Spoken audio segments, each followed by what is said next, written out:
Is it on? Okay. Thank you all for coming, and thank you for bearing with me for the next couple minutes as we embark on this speech together. Before writing this address, I looked at a number of different speeches that I could model, from Anna Kendrick's graduation speech in Twilight Eclipse, to Amy Poehler's speech at the 2011 Harvard University graduation, to Michelle Obama's speech at the 2016 National Democratic Convention. I didn't know if I wanted to be funny, thoughtful, or criticize Donald Trump for being the worst president to ever roam the earth. I questioned myself. Did I want to make this speech something that I wanted to say, or something that people wanted to hear? I feel like this is a question that a lot of us ask ourselves. Should we be what everyone wants us to be, or who we want to be? In today's society, we are so consumed with what we're supposed to be and what we're supposed to say, and being in high school is like being on the front line of a war of expectations and generations of past mistakes that we're not supposed to make, as if making mistakes is something to be ashamed of. However, it wasn't until my senior year of high school that I learned that making mistakes is what makes us human. Let's start from the beginning. In the beginning, God created the earth and the heavens. Wait, too early. I, along with many of my generation, came into this journey naked and afraid. And by naked, I mean completely vulnerable and unaware of my place in the world.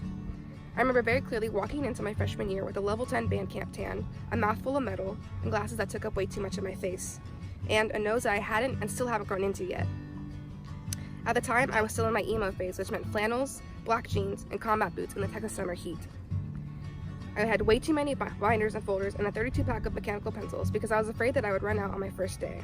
And in true high school fashion, I walked into the school to be greeted by the screams and the shuffle of pom-poms of what felt like 100 Star Steppers and cheerleaders, and tried to, as quickly and politely as I could, run down to the end.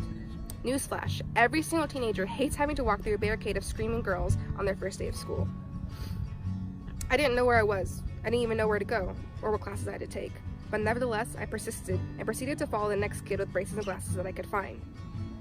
I walked into my first period expecting to find the Trunchbull and to be flung across the courtyard by my ponytail. But to my surprise, I was met with a short blonde lady from Florida that taught me all about how a woman's pelvis opens up after she does the dirty for the first time. Now, I wasn't just a normal freshman. I was a cool freshman because a very special group of seniors took me in. Since the speech is about me, I figured I should say thank you to the 3 people that taught me how to be a teenager. To Lexi, Adriana, and Kaylin. Thank you for taking me in and for teaching me how to have fun and that family isn't always blood. Flash forward to sophomore year. Trump had just been elected into office. Braces are off, glasses are in the trash, and my haircut is way too short, and I'm finally starting to come into my own political and social views. I have now joined my school speech and debate team and understand what it's like to be talked down to by a group of white men. I also know what it's like to fire back at a group of white men. I know what it means to lose. I understand what it feels like to win. I know what it's like to stand in front of a group of superintendents and talk about the cultural melting pot that is our society. And although I may not understand how to use it, I know I have a voice, and I know that there is so much that needs to be done. I imagine many of us think the same way. Whether it be based off of partisan views or not, we all look at the world and take what we will out of it. Whether you see something that needs to be fixed or something that you think works, we all have something to say, and it's just a matter of taking the next step. Let me further explain through my junior year. Everyone warned me that this year would kick my butt, and oh boy, were they right. I spent most nights forgetting to eat or stress eating way too much, staying up until 4 a.m. trying to get all of my work done for the 5 AP classes I decided to take. I questioned whether a class rank and GPA was worth the cost of my mental health. Surprise, it wasn't. I was told multiple times that I had no right to be stressed and that I didn't know what true stress was. However, I found comfort in my fellow classmates because we were all going through the same things. From last-minute AP bio study sessions to group messages full of pictures of us crying, to stress writing rhetorical and strategy essays, I was taught a very important lesson I think everyone should hear. Despite our differences, it's important that we don't forget that we are all human and we all struggle together. And with this, we should approach everyone with kindness and compassion because you never know what someone is going through. However, the most defining characteristic of my junior year didn't even happen to me. On February 14, 2018, a shooter opened fire on the Marjorie Stoneman Douglas High School in Parkland, Florida, and the day after, Alex Wynn, Cameron Korsky, Jacqueline Corin, David Hogg, and Emma Gonzalez launched a movement that called for a student to never have to fear for their life ever again. You're probably wondering, why is she mentioning this? Why must we remember this tragic event? Because it was these 5 teenagers, all between the ages of 15 and 18, that took a look at our society and found the power within themselves to start a movement. It was in this tragedy that I found my own voice. I learned that I wanted to be a lawyer, I wanted to fight for marginalized voices, and I wanted to create change. I, along with many in the world, was devastated and horrified at the event that took place. But then, like others in my generation, I got angry. I was angry that people who are not experiencing the world as it is now were making decisions for me. I say this not with the intent to incite fear, but for all of us to find the power within us to start a movement. More often than not, our generation is told that we don't know what we're talking about, that we're too young to have an opinion, that we should be seen and not heard. But I'm here to tell you, screw that.